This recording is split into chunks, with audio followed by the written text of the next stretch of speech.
Connell, thank you. The Trump tariffs. What does the president have in mind next? President Trump set to speak soon, and we will take you to the White House once that happens. Plus, a stunning statement. The bill that the federal government just racked up. That's Topping the Hill on NewsNation tonight.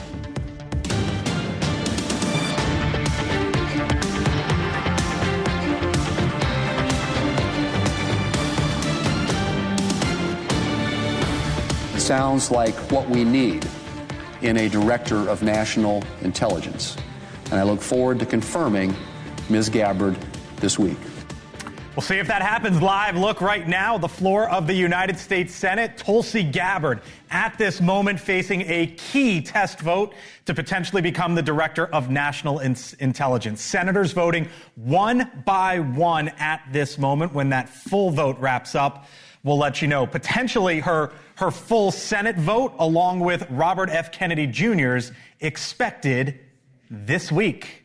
But first tonight from the Hill, live look at the White House, where President Trump today followed through on yet another tariff threat. Any steel coming into the United States is going to have a 25% tariff. What about aluminum, sir? Aluminum, too. Hello, good evening. Welcome to Washington. I'm Blake Berman. This is The Hill on NewsNation. At this moment, the president is inside the White House taking questions, we believe, from reporters, certainly signing executive orders as we know it. That includes reversing the Biden-era plan to phase out plastic straws. Those comments as soon as we get them. Among other administrative moves throughout the day today, the Department of Homeland Security now wants IRS investigators to assist in immigration enforcement, we are learning. And the head of the Consumer Financial Protection Bureau has told workers to stay away from the office. Our Joe Khalil joins us in a moment on the legal battles that are piling up before the administration and how Elon Musk says he found a major revelation involving immigration. But first tonight to our Robert Sherman in the middle of the action there live at the White House. Robert? Hey there, Blake. This is all coming in just now, but the president moments ago signing proclamations imposing 25% tariffs on steel and aluminum. White House officials telling NewsNation it has been their position that these commodities have been improperly tariffed in the past and carved out, and this measure would effectively rectify that. But who hurts the most when it comes to steel imports? Well, that would be Canada, the #1 importer, followed by Brazil and Mexico into the United States. When it comes to aluminum, same story, but Canada by an even wider margin. China and Mexico round out that top three. The door is not necessarily shut on more tariffs, as the president has said that there is going to be an announcement later this week on reciprocal tariffs. President also signing a series of executive orders, one relating to the Foreign Corrupt Practices Act that relates to American companies bribing foreign officials. And then there's the big one, an executive order to end the war on plastic straws signed moments ago.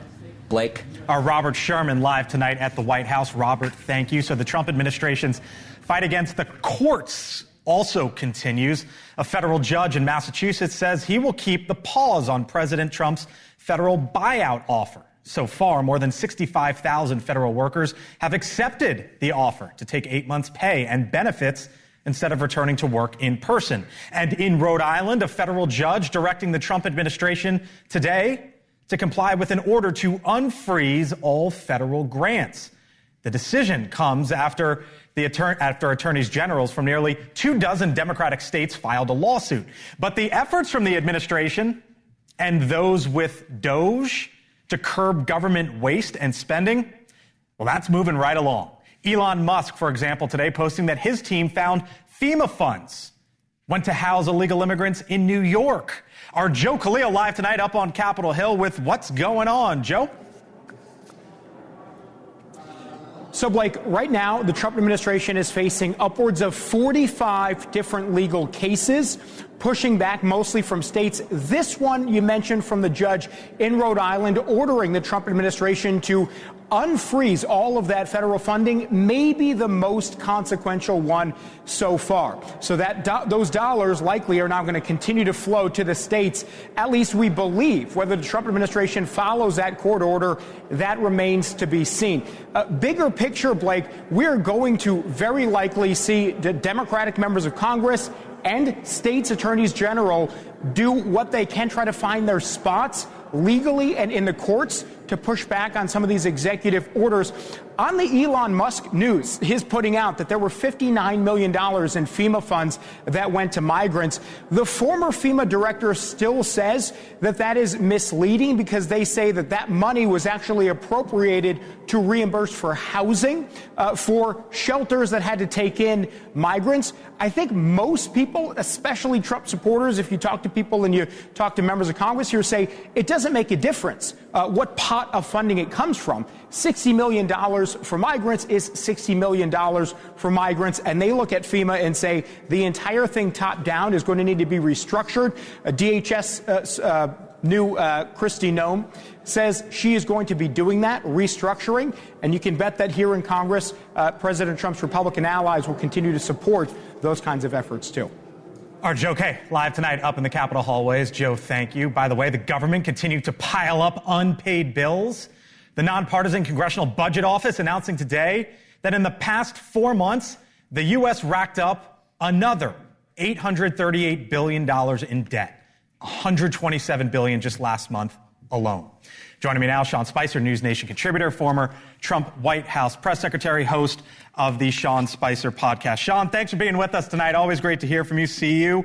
The big news among them, and I'm getting some headlines coming out of the White House right now with the president speaking to reporters, but the big news at the moment are the tariffs, I should say. What do you think the president's trying to get out of it, especially as a lot of this hurts Canada?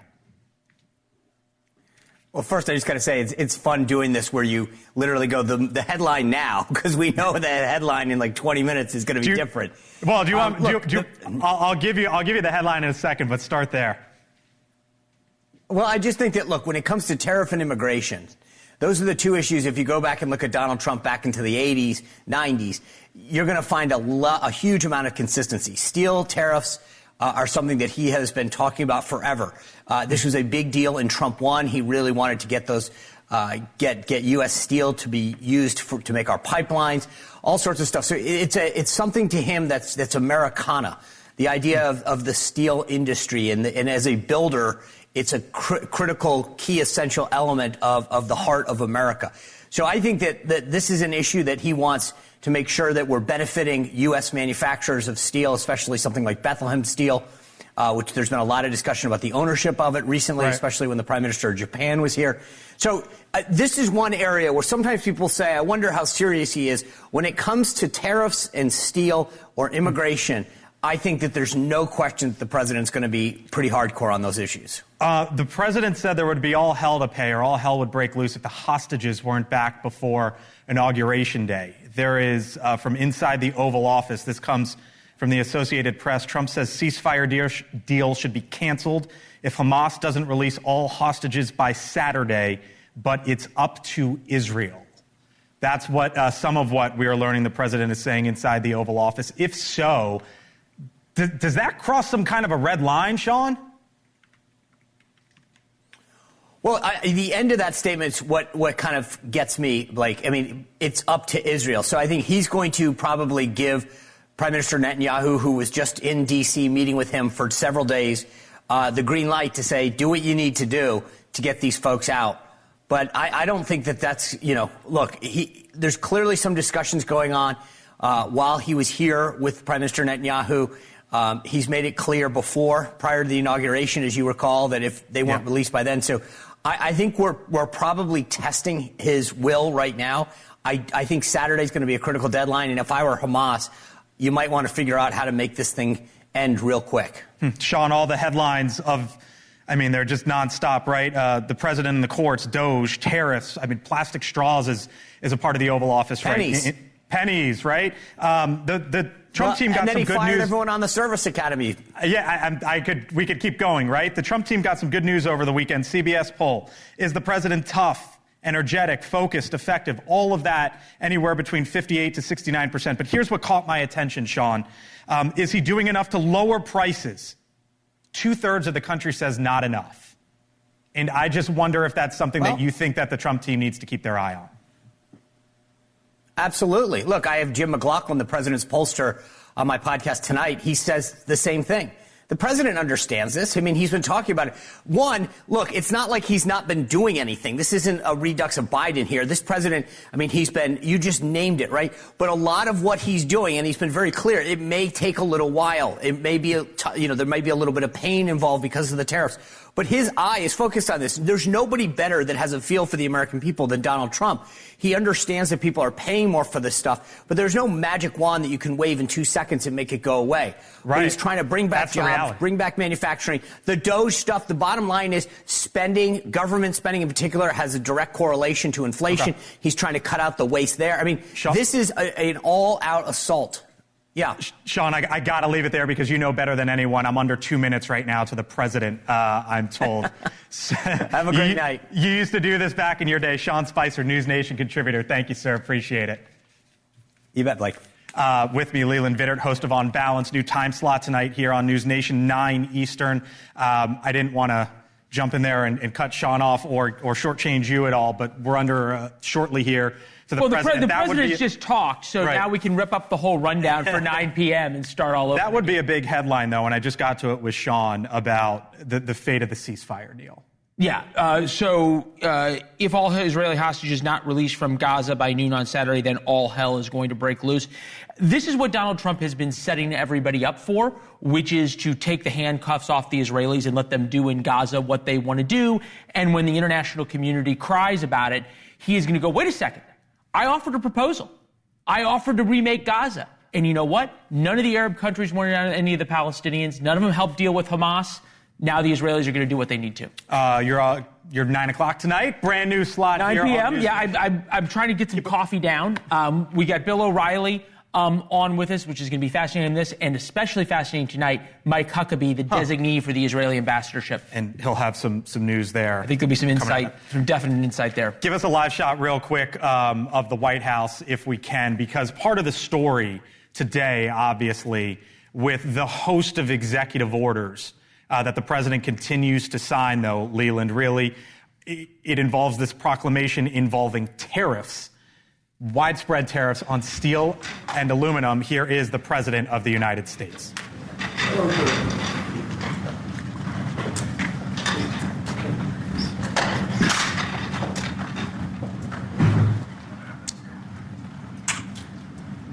Well, thank you very much, everybody. We have a lot of big signings, good signings, one in particular, which we'll save for the end. And I'll ask Will to go over these individually, and we can see how we do. Yes, sir. First, for your review, we have 56 sub-cabinet level appointments. This includes probably most notably 7 ambassador appointments. Those will be the first ambassadors, I believe, that you've transmitted to the Senate. Okay. And they're very good.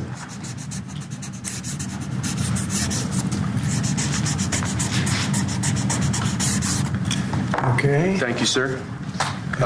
Second, we have acting designations. We're actually designating Doug Collins to be the acting leader of both the Office of Special Counsel and the Office of Government Ethics. You know Doug, everybody, I think? He was in charge of the fake impeachment hearings, remember? That I won very conclusively. Fake charges by the radical left Democrats. Okay.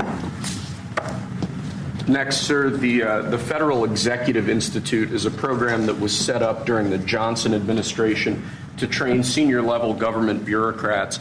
As you've identified repeatedly in the last few years, the senior levels of our federal government are not adequately serving as stewards of taxpayer dollars, so we're recommending zeroing out that program effectively. We're actually getting rid of a few programs that are just a waste. Just really a waste. Thank you, sir. Next, we have an executive order relating to the Foreign Corrupt Practices Act. As you've repeatedly identified, the way that this act has been enforced over the years has been devastating to American business opportunities and business competitiveness abroad. We are essentially ordering the Department of Justice to use its prosecutorial discretion in a way to ameliorate the negative effects of the Foreign Corrupt Practices Act, to allow Americans to do business abroad, and to allow our foreign partners to do business with Americans without fearing unjust prosecution. And for those of you that know this, it turned out to be, it sounds good on paper, but in practicality, it's a disaster. It means that if an American goes over to a foreign country and starts doing business over there legally, legitimately, or otherwise, it's almost a guaranteed investigation, indictment, and nobody wants to do business with the Americans because of it. Nobody wants to do business. They say, look, we can deal with China. They can do whatever they want. We can deal with Russia. We can deal with anybody. And we have a normal life. You deal with America, the FBI gets over there. They don't investigate death and murders on the street in New York and Los Angeles. They go over and investigate a business guy trying to do business. So it made it very, very hard from a practical standpoint to make deals. They want to deal with the Americans, but they don't want to be under investigation every time they speak to an American, every time an American makes a phone call to somebody in a different country. It's a disaster for this country. And I guess it was a Jimmy Carter concept, and it sounds so good, but it's so bad. It hurts the country, and many, many deals are unable to be made because of it. Nobody wants to do business because they don't want to feel like every time they pick up a phone, they're going to jail. So we'll sign this, and it takes courage to sign it because you only get bad publicity when you sign it. It sounds so nice. The title is so lovely. But it's an absolutely horror show for America. So we're signing it because that's what we have to do to make it good.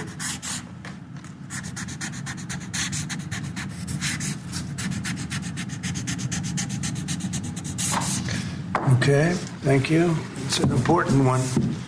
It's going to mean a lot more business for America. Okay. Thank you, sir. Next, this is an executive order relating to the use of paper straws.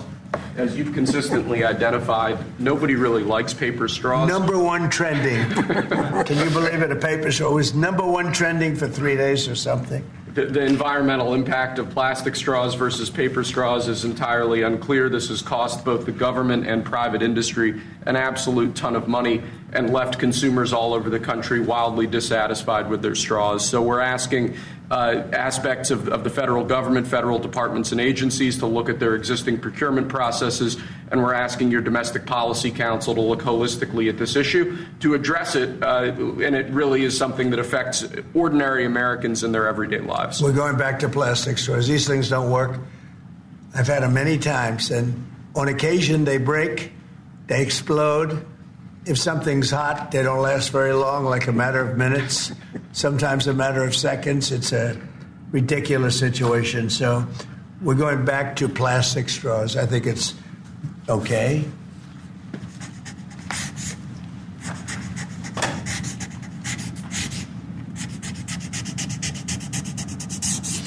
And I don't think that plastic's going to affect a shark very much as they're munching their way through the ocean. Okay. Thank you, sir. Next, we have a full and unconditional pardon for former Governor Rod Blagojevich of the state of Illinois. Good. It's my honor to do it. I've watched him. He was set up by a lot of bad people, some of the same people that I had to deal with. He wasn't quite as successful, but he had somebody that saw what was going on. I didn't know him other than I believe he was on The Apprentice for a little while. He was just a very nice person. He had a fantastic wife. She fought like hell to get him out. He was given a sentence of like 18 years. And it was a sort of a terrible injustice. They just were after him. They go after a lot of people. These are bad people on the other side. So I think he's just a very fine person. And this shouldn't have happened, and it shouldn't have happened to him. And let him have a normal life and let him go out and do what he has to do. So I'm signing this as a full pardon. Rod Blagojevich. Mr. President, are you considering him for ambassador to Serbia? No, but I would. I mean, he's now cleaner than anybody in this room. You got a pardon. He's cleaner than anybody in the room. Okay. Thank you, sir.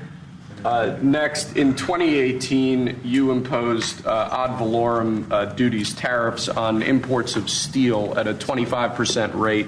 Since that time, a large number of exclusions and exceptions to that tariff rule have been implemented. Because of the damage to the United States steel industry that those exceptions and exclusions have imposed, we're now, this order would reimpose that 25% ad valorem tariff rate on imports of steel, and it's presented for your signature now. Okay. Do you understand what that means? It's a big deal. It's a big deal. This is the beginning of making America rich again.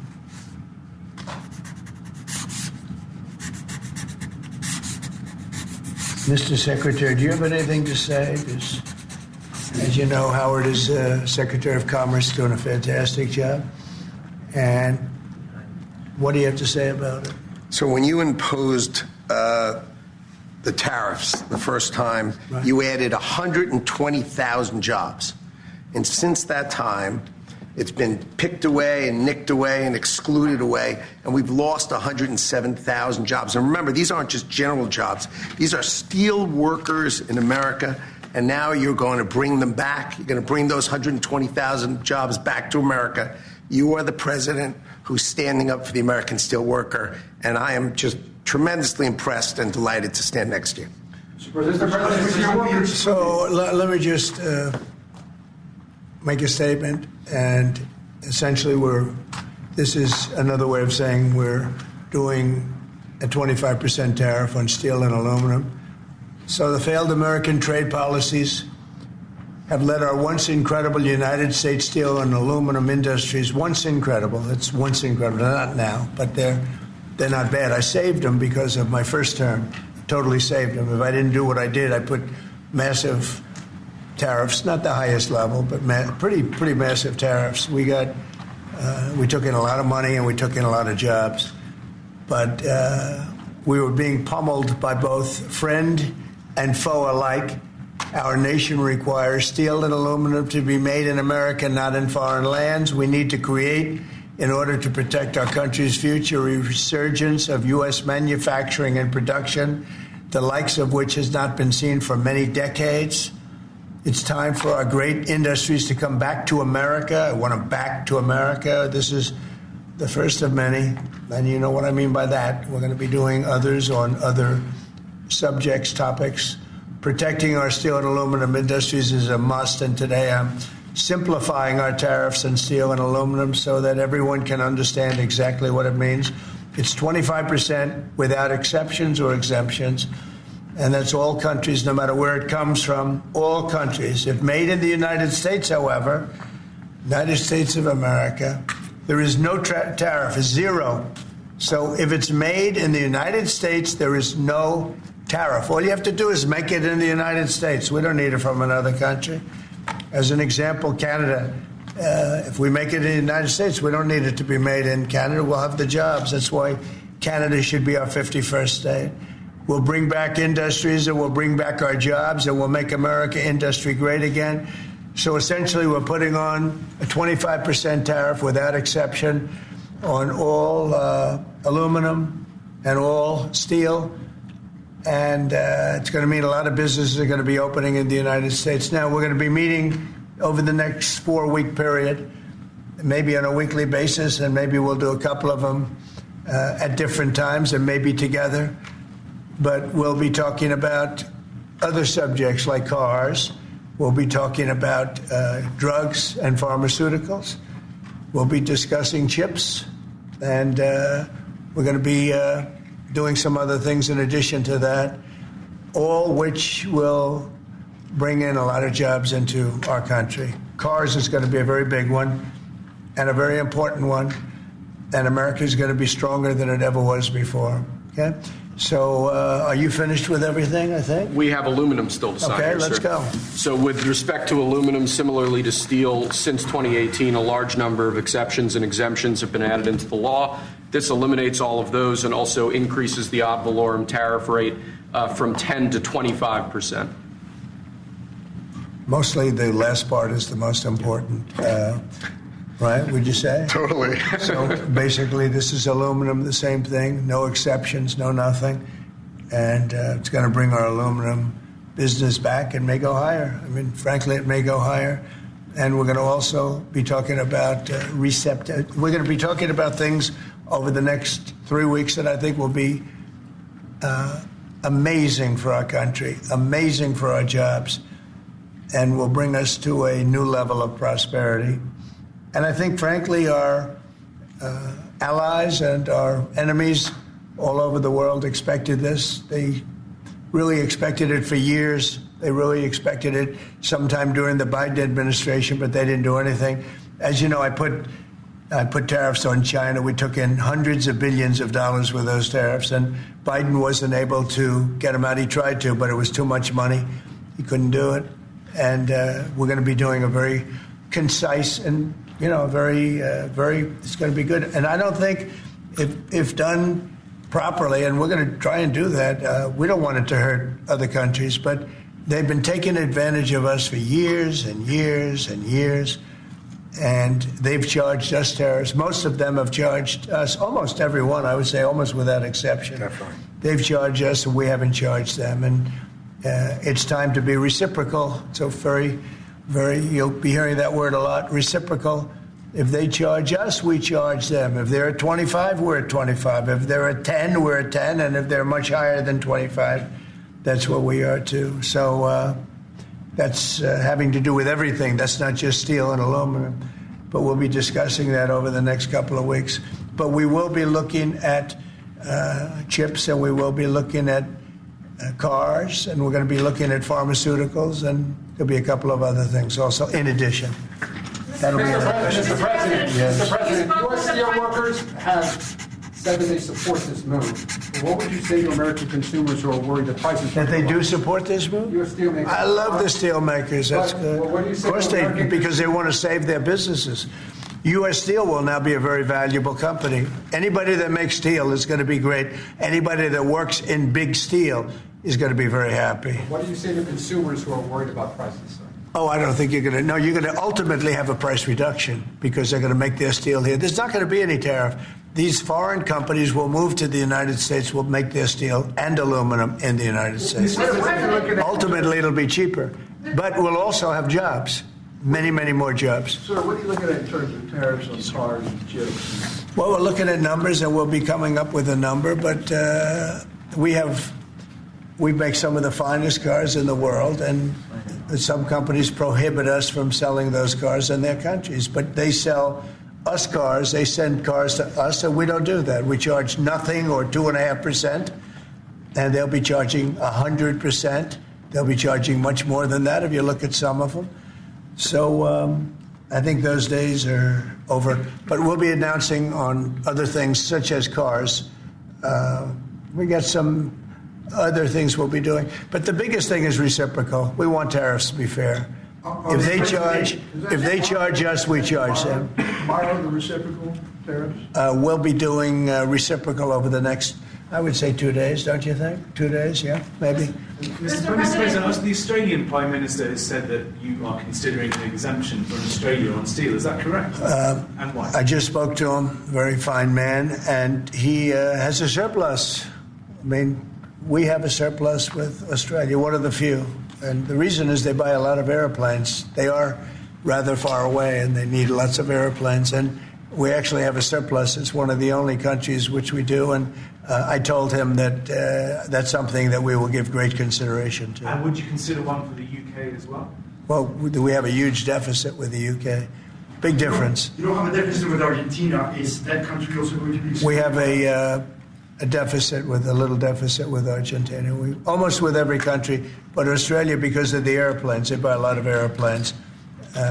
There's a little bit of a surplus. Mr. President, if other countries retaliate, I don't mind. what is your plan for example, farmers? Last term, Well, the farmers are going to be helped greatly.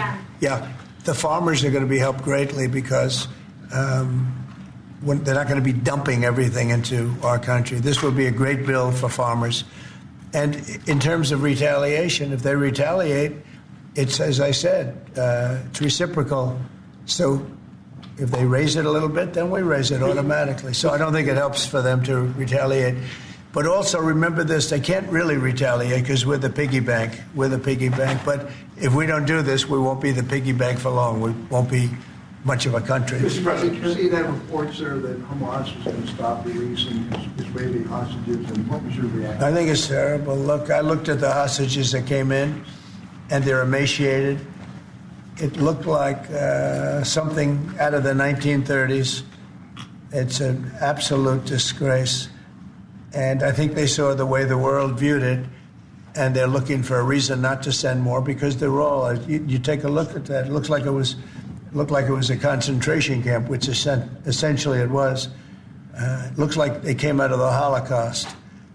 And what a sad thing. One of them was a young man, good-looking guy, a little bit heavier than perhaps he could have been, and now he looks like he's not even recognizable. Not even recognizable. Is the ceasefire deal at risk of falling apart? Look, I can tell you that those people have been badly hurt, both mentally and physically. I'm talking about the young women that came out also previously. And I think one of the reasons they're doing this is because they're probably sending the best. What you see is probably the best because they want to send people that look at least healthy. And that's not healthy. These people have been badly hurt. They've been interviewed by our representatives. They've been interviewed by Israeli representatives. And they're really hurting. They are really hurting mentally and physically. And I think Hamas is looking at that and saying, well, it's not going to get much better than that because they probably send out their best as a representative. And they've got more to send out. And they probably feel that they can't do that because it's not going to make them look very good. Is the ceasefire going to delay that, sir? Should the ceasefire then be off? Well, I would say this, and I'm going to let that because that's Israel's decision. But as far as I'm concerned, if all of the hostages aren't returned by Saturday at 12 o'clock, I think it's an appropriate time. I would say cancel it and all bets are off and let hell break out. I'd say they ought to be returned by 12 o'clock on Saturday. And if they're not returned, all of them, not in drips and drabs, not 2 and 1 and 3 and 4 and 2. Saturday at 12 o'clock, and after that, I would say all hell is going to break out. And I don't think they're going to do it. I think a lot of them are dead. I think a lot of the hostages are dead. I think it's a great human tragedy what's happened, how people can be that mean to do. I mean, the one guy was laughing when a hostage he thought his family was alive, found out the family was dead, and his captor, so to speak, started laughing because he thought it was so funny. You know, this is a different group of people. No, I would say Saturday at 12, we want them all back. I'm speaking for myself. Israel can override it. But from myself, Saturday at 12 o'clock, and if they're not here, all hell is going to break out. Mr. President, in an interview this weekend, you said that Palestinians would not be guaranteed the right to return to Gaza if the U.S. were to develop it. What did you mean by that? We've spoken to a lot of Palestinians. They would love to leave Gaza if they could find a place to be. And I've spoken to various leaders of various countries in the not so distant area from where we're talking about, the Gaza Strip. And I think they were very positive about providing land. What we need is land. And if we could build a nice place for people to live safely, everybody in Gaza would do it. They've been persecuted. They've been spit on. They've been treated like trash. And they would love to get out of Gaza. But Until now, they never had an alternative. Now they have an alternative. And as far as Hamas is concerned, you're seeing the real Hamas now with the hostages. Mr. President, on Gaza, you're having Who are you? From where? The Wall Street Journal, sir. Yeah, that's what I thought. Jordanian leader is coming in to see you. Yeah. Folks in Jordan have expressed opposition to taking in more Gazans, more Palestinians. How are you going to convince him to do otherwise? I think he'll take. I mean, I do think he'll take, and I think other countries will take also. They have good hearts. I think they'll take. But what about the Palestinians who just won't leave? Our team has spoken to many. They're all going to leave when they have a place that's a better alternative. When they have a nice place that's safe, they're all going to leave. It's a hellhole right now. But how are you so sure? Would the U.S. force them to leave? You're going to see that they're all going to want to leave. Mr. President, when it comes to Saturday noon, there's an American hostage who's still being held by Hamas right now. Are you worried about Look, you know, who knows? Are they alive? Are they not alive? But I saw the condition. When I saw the condition of the last ones that came out, and the women too, everybody. The one woman had her hand blown off because she was trying to stop a bullet being fired at her, okay? What kind of a situation is that? You saw her. I just think it's time to either you release everybody. They're not going to be alive right now. Based on what I saw over the last 2 days, they're not going to be alive for long. Saturday at 12 o'clock, and after that, it's going to be a different ballgame. Mr. President, when you say all hell is going to break loose, are you speaking about retaliation from You'll find out, and they'll find out, too. Hamas will find out what I mean. Mr. President, they're going to find out what I mean. These are sick people, and they'll find out what I mean Saturday at 12 o'clock. But no involvement How about with the U.S. Palestinians from the West Bank? Are they going to be relocated too? What's your position right on now, those? no. Right now, they're there, and I assume they want to remain there. It's different. They're there. It's never been like what we're talking about with the Gaza Strip. So they're going to continue there? You have No, I have no plans there. Mr. President, regarding the Consumer Financial Protection Bureau, Democrats, including Elizabeth Warren, have said that by freezing it, it's giving big banks and giant corporations the green light to small families. Pocahontas, the faker. You know, that was set up to destroy people. She used that as her little personal agency to go around and destroy people. And she's a fake. Just like she said she was an Indian, and she wasn't an Indian. You have more Indian blood in you than she has. She went to college based on the fact that she was an Indian. She got jobs based on the fact that she was an Indian. She's a fake. That was set up to destroy some very good people, and it worked. I mean, it worked. A lot of great people. I'll tell you, before I ever heard the term, people would come up to me in the Midwest and areas that say, "Sir, I'm being destroyed by them." They use that to destroy people. She's a nasty woman. She's a really nasty woman, despite her phony beer commercial.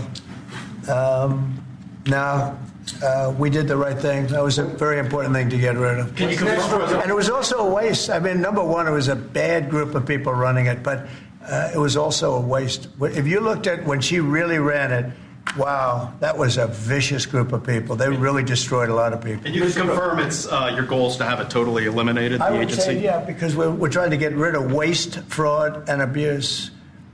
What's next? And didn't I hear that somebody made like $38 million or something running a little agency? What was her name?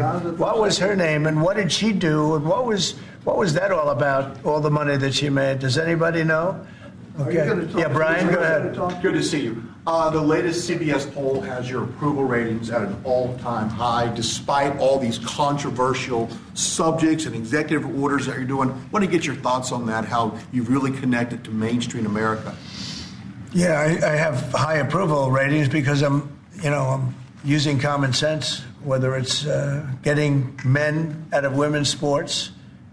I mean, have you seen what goes on with the boxers and with the weightlifters and with the swimmers and everything? It's so ridiculous. And I think it's a 90% issue.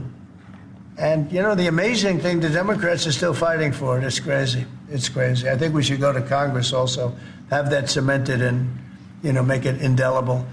But it's, to me, it's all common sense. Who wants an open border where where prisons are dumped into our country, where prisoners are led into our country, many of whom are murderers, many of whom murdered far more than one person, and they're now roaming our country. Who wants that? I mean, it's terrible. Steve, I'd like you to say a couple of words about it. Yes, well, as you know, Mr. President, since you issued your day one executive orders, border crossings are down approximately 95%. You talk to agents on the line.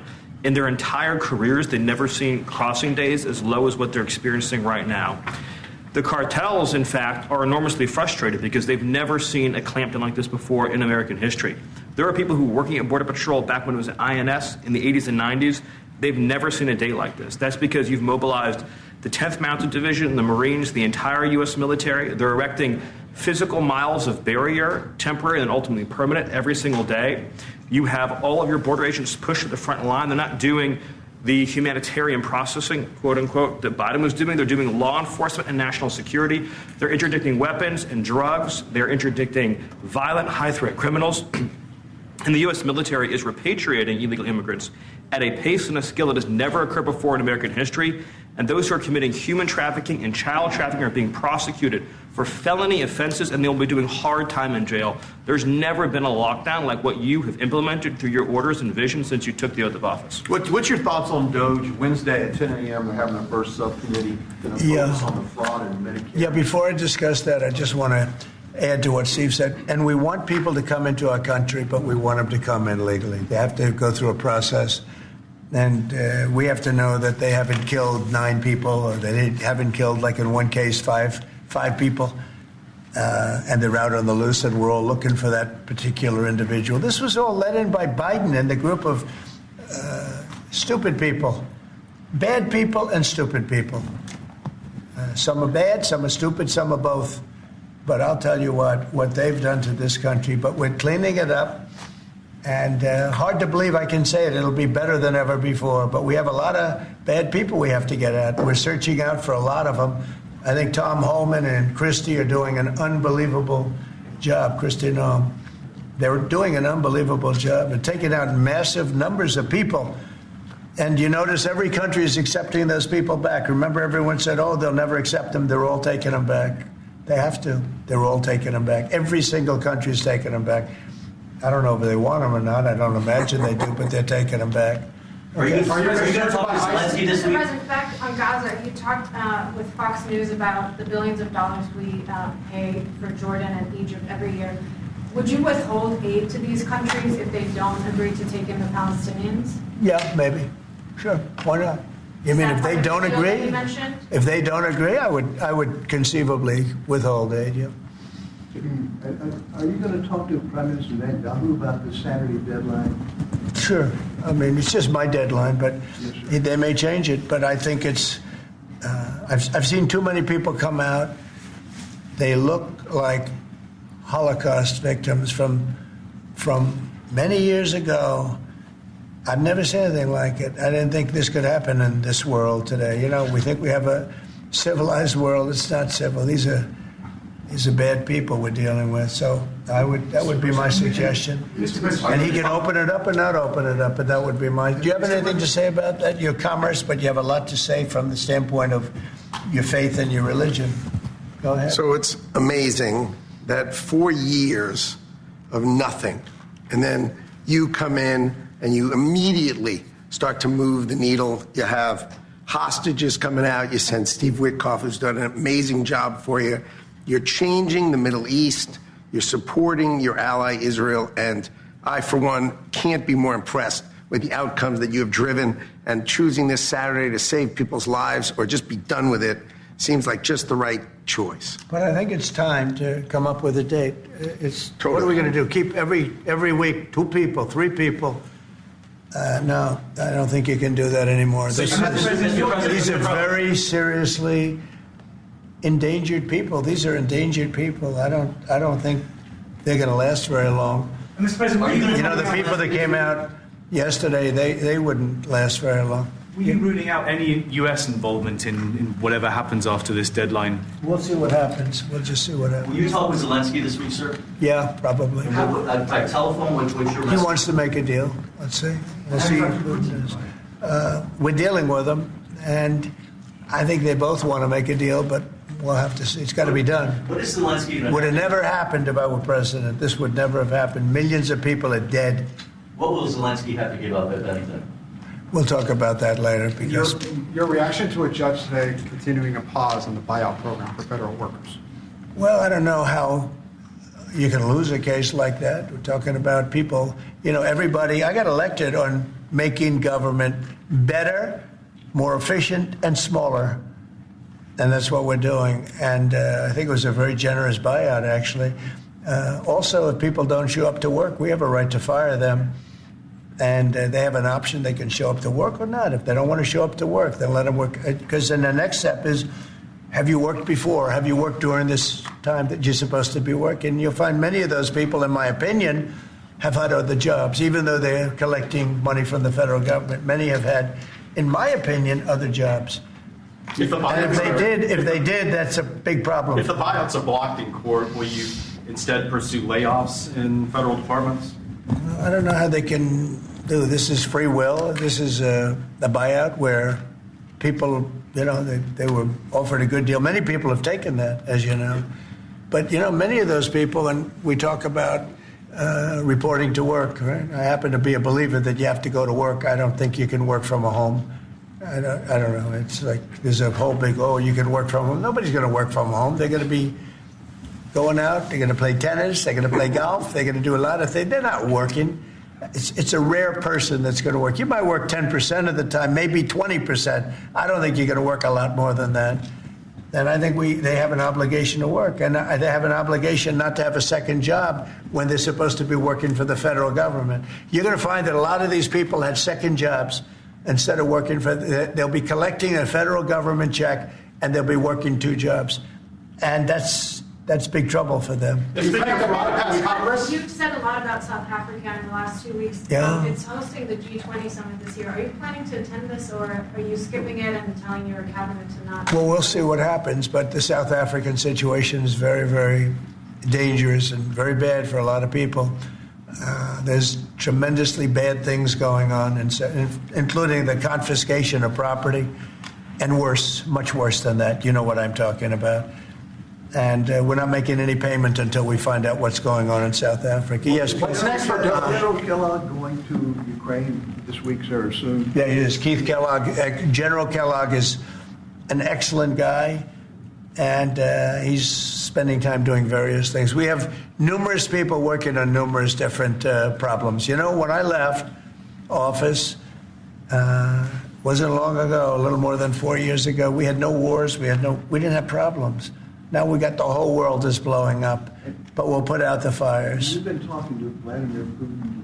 Are you trying to set up a meeting with him? Well, I can't tell you what I'm talking about, but we are talking as a group also.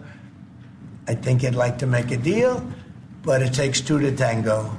And so, you can't give us any more clarity on whether you personally have spoken to him. I don't want to talk about it. No, I don't want to talk about it. It's not going to help you to know. But we would like to get a deal done if possible, only because, in my case, save lives. We're much further away. Remember, we have an ocean separating. They don't. Europe should be paying what we're paying. And Europe has done it more in the form of a loan than with us. We just give it. Biden gives it because he's not a smart individual, not a very smart individual. We have people over there today who are making a deal that as we give money, we get minerals and we get oil and we get all sorts of things, because why are we doing this? And all this money, we're in for maybe $350 billion, and Europe's in for $100 billion. And Europe's in really as a form of a loan. In theory, they get that money back. In theory, they get interest on their money. It's a whole different ballgame.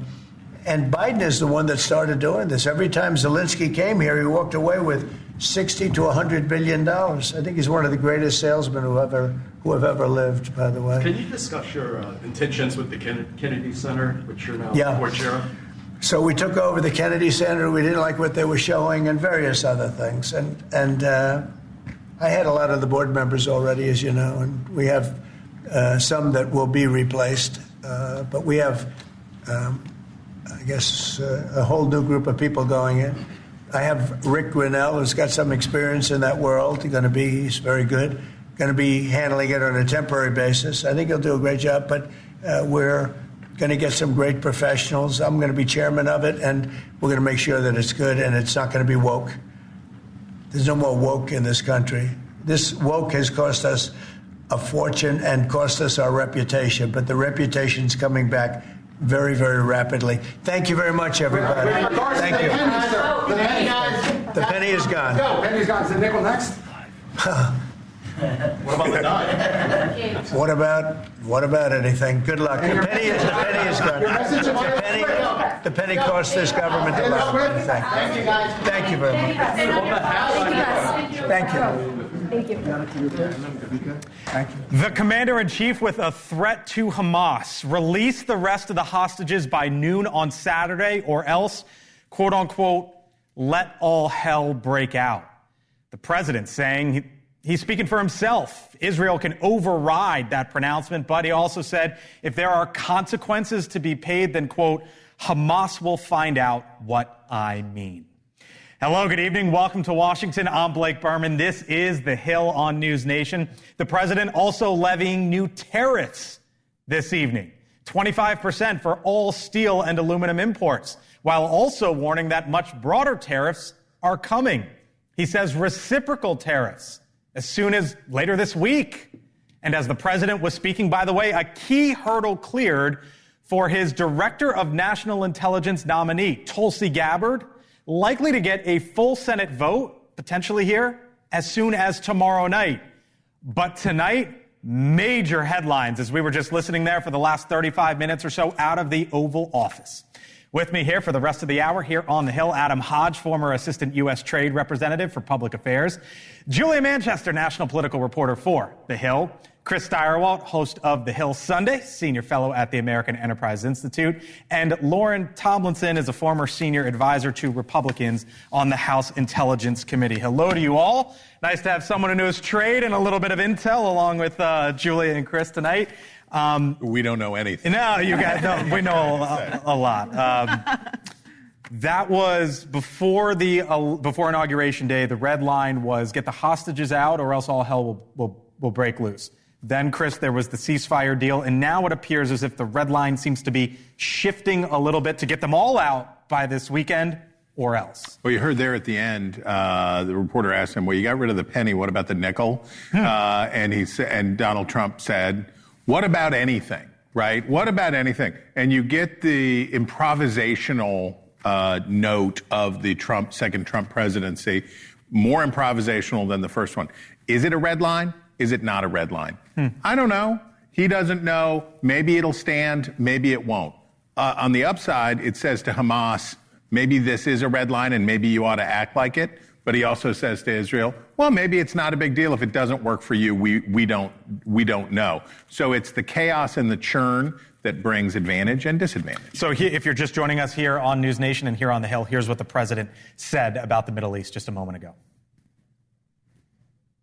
As far as I'm concerned, if all of the hostages aren't returned by Saturday at 12 o'clock, I think it's an appropriate time. I would say cancel it and all bets are off and let hell break out. This is how Donald Trump negotiates. I mean, He is negotiating, obviously, very publicly. It's certainly risky. Remember, he is under political pressure. I would say Benjamin Netanyahu is under political pressure to get Israeli and American hostages home. On top of that, you have the president also not backing down this idea of essentially developing Gaza and the question of where do these Palestinians go? And, essentially not only talking to Hamas there in that press conference, but I think sending a message to the leaders of Egypt and Jordan saying, well, you're going to have to take in those, 2 million plus displaced Palestinians. There's also the question when it comes to the Middle East of what happens to the West Bank in many ways. I think there's a lot of Middle East experts and people with vested interests in the Israeli-Palestinian conflict who are wondering if Trump is willing to go this far on Gaza, is he going to, essentially support the idea of Israel maybe annexing the West Bank? I mean, that's going up very far, but it's possible. So where's he going here? I think he has squarely put his red line on bringing these hostages home. I think the visuals of those emaciated hostages coming out really struck a chord with people about how little time there is to deliver them safely home. And the families have been very vocal and advocate. I mean, there were Americans in these groups. So I think what he's doing is very much putting his foot down. I mean, the accusations from Hamas are that they want more money because there's, violations of the ceasefire deal. It sounds like a bunch of bull, right? So he is absolutely putting his foot down that we're not going to stand for this, while also deferring to Netanyahu. As you said, he's not going to do anything that's out of step with Netanyahu and step over him. But I think he's putting his full weight behind getting those hostages home. Okay, so that was part of what he said about the Middle East. And here comes the president on tariffs.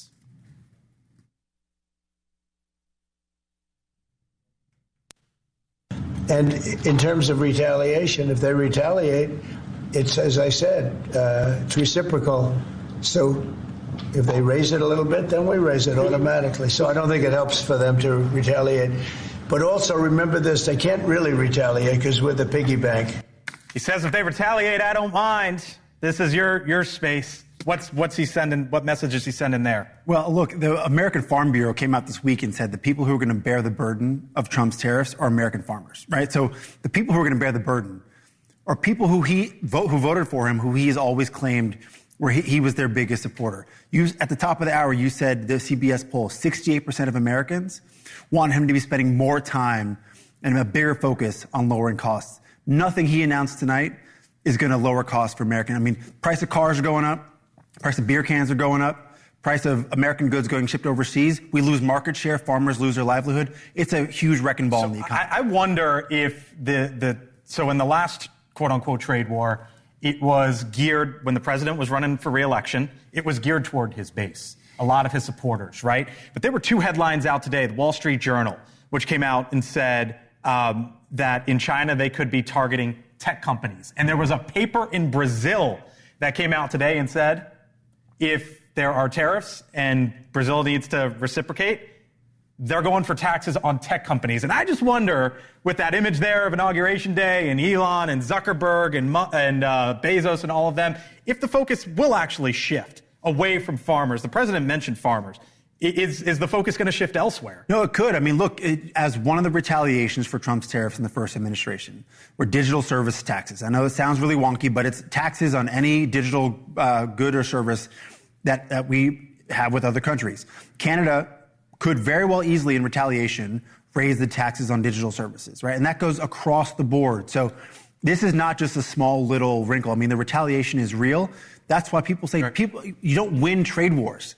You don't really get into something where you emerge as the winner. Everybody feels pain. Am I on to something here? Because the first go around it was, target the base. He's not running for re-election anymore, and I wonder if the target's going to move. Last time, the taxpayers financed the tariffs in massive billions of dollars worth of subsidies for farmers and $28 billion. Huge outlays. Part of what drove up costs today, the inflationary cycle that we've been on in the United States for a long time, you can trace part of it back to those tariffs and all of that stuff. Look, we import about a quarter of our steel. I say that as somebody who grew up in Wheeling, West Virginia, I can tell you that we import about a quarter of our steel. And if you increase the price of steel by a quarter, you do the math, and if prices go up, if I was Donald Trump, I'd be a lot more concerned about the cost of things. I'd be a lot more concerned about 50-cent egg surcharges at the Waffle House than I would be any of this other jazz. So the president says this part of his term is quote unquote common sense, right? Here he was just a little while ago on plastic straws. We're going back to plastic straws. These things don't work. I've had them many times, and on occasion they break, they explode. If something's hot, they don't last very long, like a matter of minutes, sometimes a matter of seconds. It's a ridiculous situation. All right, Lawrence, what's he doing here? I love that he's taking on all these 80-20, all these 80-20 issues. So it just seems like most people support this. I mean, it does. It polls really well that people get very frustrated by plastic straws. So he's like, executive order, action. Let me take care of this for you. What's he doing here? Look, he's the plastic straws, I think, are an image thing. He is.